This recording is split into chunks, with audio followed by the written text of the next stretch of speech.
Kisah berlatar Jakarta tahun 90-an. Nama-nama karakter dan lokasi spesifik sengaja kami samarkan. Tommy, Leo, dan Acong adalah pelajar kelas 2 SMA di sebuah sekolah peninggalan Belanda. Sekolah mereka berseberangan persis dengan rumah sakit besar yang juga peninggalan zaman Belanda. Jurusan Tommy saat itu disebut A2, mempelajari ilmu eksakta namun lebih menitik beratkan mata pelajaran biologi. Sedangkan Leo dan Acong mengambil jurusan yang saat disebut A3, mempelajari ilmu sosial dan ekonomi. Meskipun berbeda jurusan, mereka bertiga bersahabat akrab. Sering sekali pulang sekolah bareng dikarenakan sama-sama tinggal di kota Bekasi. Saat jam istirahat, setelah selesai makan di kantin, apabila masih ada waktu, mereka sering nongkrong bareng di bangku panjang dengan depan kelas Tommy bersama anak-anak A2 lainnya. Ya, memang tidak ada salahnya juga sih jika anak A3 nongkrong bareng anak A2 atau sebaliknya.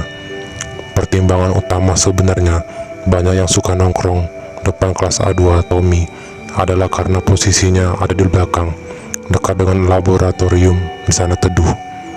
Kegiatan mereka di kala senggang seperti itu, ada yang mendengarkan Walkman, pemutar musik zaman itu, membaca majalah, menyanyi, dan ada yang bermain jelangkung. Peralatan bermain jelangkung yang satu sangat sederhana, jangka, alat tulis untuk membuat lingkaran, sehelai rambut, dan kertas yang menulis deretan huruf alfabet A sampai Z, dan deretan angka 0 sampai 9. Cara bermainnya cukup sederhana. Jangka diikat ke sehelai rambut yang cukup panjang, lalu ujung pensil pada jangka akan bergerak seolah menunjuk huruf dan angka yang merangkai kata atau informasi waktu. Siapa yang menggerakkan jangka? Tidak lain adalah arwah. Ya, betul. Jelangkung adalah permainan memanggil arwah. Ritual memanggil arwah didahului dengan mantra yang lebih mirip nyanyian. Liriknya yang paling konvensional adalah begini: Jalangkung, jalangkung, di sini ada pesta. Datang gak dijemput, pulang gak diantar. Begitu terus dirapalkan berulang-ulang sampai jangka bergerak sendiri ke kiri atau ke kanan, atau bahkan berputar. Jika jangka bergerak yang menandakan ada arwah yang sudah datang, maka mereka yang sedang bermain akan mengajukan pertanyaan, biasanya seputar nama si arwah, umur, berapa saat kematiannya, dan penyebab kematiannya. Apabila sudah selesai dengan arwah yang satu dan ingin mengundang arwah lainnya, tinggal mempersilahkan arwah sebelumnya pulang dengan mengucapkan terima kasih sudah berkenan hadir. Lalu kembali mantra jalangkung, jalangkung, di sini ada pesta, dirapalkan untuk mengundang arwah lainnya. Ada yang menganggap serius permainan ini, namun ada juga yang menganggap omong kosong permainan belaka.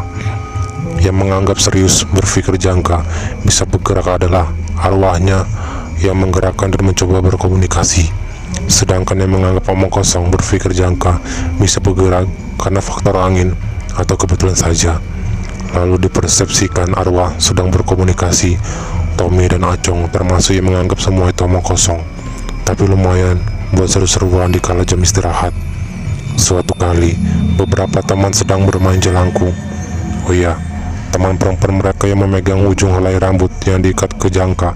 Lalu seorang lagi sudah menyiapkan peralatan tulis untuk mencatat pesan si arwah. Lalu mantra dirapalkan bareng-bareng oleh mereka yang sedang bermain. Jelangkung, jelangkung, di sini ada pesta. Saat merapalkan mantra pemanggil arwah, Tommy dan Acong juga beberapa teman lainnya melakukannya sambil menahan tawa. Bagi mereka, mantra pemanggil jelangkung nadanya mirip lagu anak-anak, Po Ame Ame. Disitulah salah satu bagian lucu dan serunya. Tak lama jangka mulai bergerak-gerak. Nah, ada yang datang nih, seru olah. Lalu pertanyaan mulai diajukan. Nama kamu siapa? Ujung jangka bergerak menuju ke huruf Tina. Tina. Kamu umur berapa? 17. Tommy nyeletuk.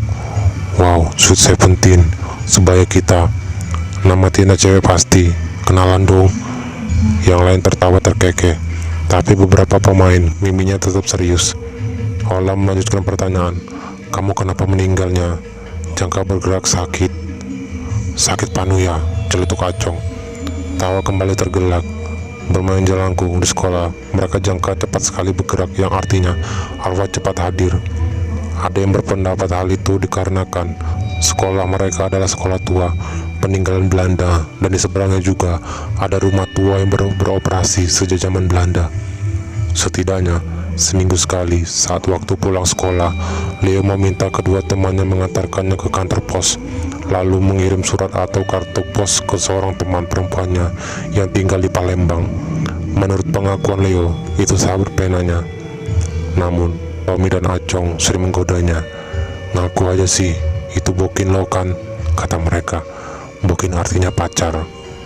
Untuk menuju ke kantor pos yang jaraknya sekitar 500 meter dari sekolah, mereka kerap mengambil rute potong kompas berjalan masuk ke dalam rumah sakit besar itu yang memiliki akses jalan ke Fakultas Kedokteran, satu universitas yang sangat terkenal. Pintu utama keluar masuk Fakultas Kedokteran itu tidak seberapa jauh lagi ke kantor pos. Antara rumah sakit itu dan Fakultas Kedokteran itu memang sudah menjadi satu bagian. Berdasarkan informasi dari mulut ke mulut, konon para calon mahasiswa dan mahasiswi kedokteran saat masa ospek harus mengambil nomor atau nama yang dipasang di ujung kaki jenazah di kamar mayat di rumah sakit itu. Pintu akses yang menghubungkan rumah sakit dan Fakultas Kedokteran itu terletak di bagian belakang gedung universitas. Jika Tommy, Leo, dan Acong berjalan dari sekolah menuju kantor pos, maka pada bagian sayap kiri belakang gedung universitas ada jalan berupa selasar menuju ke kamar mayat rumah sakit. Sebenarnya, pintu bagian depan kamar mayat juga tidak jauh dari jalan menuju kantor pos. Namun, mereka bertiga tentu saja kerap melewati pintu yang menuju ke arah Fakultas Kedokteran, lalu keluar dari pintu utama Fakultas Kedokteran universitas itu. Namun di hari itu, hari Senin, seragam sekolah mereka adalah putih, mirip seragam perawat. Terbesit dalam benak Acong menuju ke kantor pos dan melewati kamar mayat. Tesnya Liu, kita lihat kamar mayat, tantang Acong. Ayo, siapa takut, sahut Tommy. Oga serga Liu, berbeda dengan kedua temannya. Payah lo, celah Acong kepada Liu. Akhirnya, Tommy dan Acong pisah jalan dengan Leo. Leo lurus ke arah akses pintu Fakultas Kedokteran, sedangkan mereka berdua belok kiri ke arah kamar mayat. Sekitar 15 meter dari pintu kamar mayat, bau tak sedap sudah terhirup penciuman mereka, bau bangkai. Mereka berdua menutup hidung mereka. Memang, rumah sakit itu juga dikenal sebagai tempat di mana mayat-mayat korban pembunuhan, kecelakaan, atau mayat tanpa identitas yang tidak jelas keluarga atau kerabatnya disimpan sampai tempo lama tertentu. Di depan pintu kamar mayat terdapat semacam papan pengumuman yang mirip mading. Tommy dan Acong menghampiri papan pengumuman itu. Ternyata itu untuk memajang foto mayat-mayat tidak beridentitas. Di bagian atas terdapat tulisan, apakah Anda mengenali mereka? Tommy dan Acong melihat foto-foto mayat itu. Buset Tom, ini orang hancur 3 bagian, kata Acong saat melihat satu foto, satu sosok yang tubuhnya hancur koyak di bagian dekat leher, lalu di bagian bawah antara kemaluan dengan paha. Bergidik juga mereka dibuatnya. Ada keterangan di bawah pohon itu yang menerangkan bahwa mayat itu terlindas kereta, berjenis kelamin perempuan, umur diperkirakan 30-an. Foto mayat lainnya juga tidak kalah mengenaskan. Tommy dan Acong melanjutkan jalan mereka masuk ke dalam kamar mayat itu. Mereka melihat petugas keamanan sedang membantu petugas kamar mayat memindahkan sesosok mayat lelaki dari dipan dorong di dalam lemari penyimpanan mayat. Mayat itu tak mengenakan penutup tubuh sehelai benang pun, telanjang. Tubuhnya terlihat degil. Mungkin itu mayat seorang tunawisma. Para petugas terlihat begitu santainya menangani mayat itu, sambil saling bercerita diselingi tawa kecil di antara mereka. Pasti mereka sudah terbiasa dengan kondisi demikian. Lain halnya dengan Tommy dan Acong. Sebenarnya mereka cukup tegang sedari depan kamar mayat yang juga nampak banyak kurung batang bertumpukan begitu saja. Begitu mereka keluar dari kamar mayat, keduanya merasa lega. Kita nggak ditegur satpam karena disangka perawat kali ya. Seragam kita putih soalnya, Tommy menduga. Sepertinya gitu, Acong setuju. Akhirnya ketiganya bertemu di kantor pos. Acong meledek Leo, katanya bernyali kecil. Leo merasa kecil juga diledek kedua temannya. Tapi mau bagaimana lagi, nyalinya memang tidak sebesar kedua temannya itu. 2 hari kemudian, di jam istirahat sekolah, seperti biasa, sehabis bersantap di kantin, mereka melanjutkan nongkrong di depan kelas A2. Dan seperti biasa, mereka bermain jelangkung. Kali ini, si Dani yang memegang selai ujung rambut dan jangkanya. Tommy dan Leo dan Acong dan beberapa teman lainnya sebagai peserta permainan saja. Mantra dirapalkan bersama-sama. Jelangkung, jelangkung, di sini ada pesta. Datang gak dijemput, pulang gak diantar. Begitu terus sampai diulang 3 kali, hingga pada mantra keempat, jelangkung, jelangkung. Syair belum tuntas, namun jangkar sudah berputar-putar. Udah ada yang datang nih, bisik Dani. Ini dengan siapa? Tanya Dani. Jangkar bergerak. Santi. Nah, cewek nih, kata Acong.